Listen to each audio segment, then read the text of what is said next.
We are just days away from a historic event, a total eclipse of the sun. So on April 8th, more than 31 million people from Texas to Maine will be in the prime location to really experience this event, including right here in Austin. And even if you are outside of the path of totality, you will still see a partial eclipse where the moon will look like it's taking a bite out of the sun. Joining us now is NASA expert Heather Futrell to tell us more about this exciting experience. Thanks for joining us, Heather. Yeah, hi. Thanks for having me. Thanks so much. Okay, so people have known how to really predict eclipses for years, but NASA has made that prediction a little more concise over the past few years. How so? How did you all do that?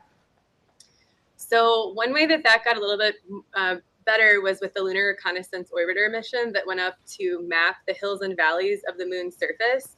And so by doing so, scientists are better to see what the shadow projection is like that ends up on Earth, so they can better see how that path of totality, how wide and how big it is, because that's coming from the hills and valleys of the moon's surface.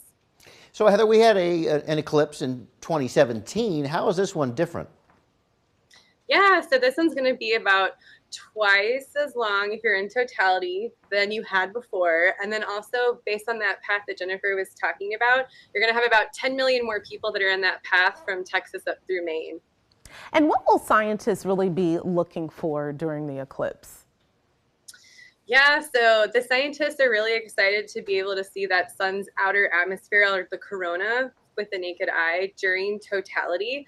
And because we're in a period of solar maximum, the sun is more active, so there's more things that are getting shot out from the sun. There's more magnetic fields that are going around, so we're really hoping to see some more kind of wisps and little curlies coming out from behind the moon because of the fact that the sun is more active. So speaking of the sun being more active, emitting those powerful bursts of radiation over the last few weeks or so, what does that mean and why is it doing that? Yeah, so the sun just, as it goes, the sun heats material, and then eventually some of that material may get released into the solar system. And so it can interact with our astronauts on the International Space Station. It can interact with our robotic spacecraft, and it can even interact with the Earth. That's how we see things like just the Aurora Borealis or Northern Lights. So there's different ways like that it can play in with the Earth's atmosphere. Okay, Heather, any advice for Texans, especially us here in Central Texas? Everyone is excited. A lot of people are coming down to this area to view the eclipse. So any advice for how to best view it or what they should look forward to? Yeah, I would say the best thing to do is just be safe when you view it. So if you can and you have these eclipse viewers, please use these when you're viewing it directly during any time of the partial eclipse, that's before and after totality. And then if you do want to use like binoculars or like a DSLR camera, make sure you have a special solar lens that's fitted for that device, so that way you can keep your eyes safe when you view the eclipse. That is good advice. Heather Futrell with NASA, joining us from NASA. I did ask if she was coming from Houston because, you know, we're just right next door to Houston, but she's actually reporting to us from Maryland today. You couldn't, you can't tell. It's NASA behind you, of course, no matter where you are. Yeah, we like to have fun backgrounds. Sounds like it. All right. Thank you so much for joining us. Have a great day.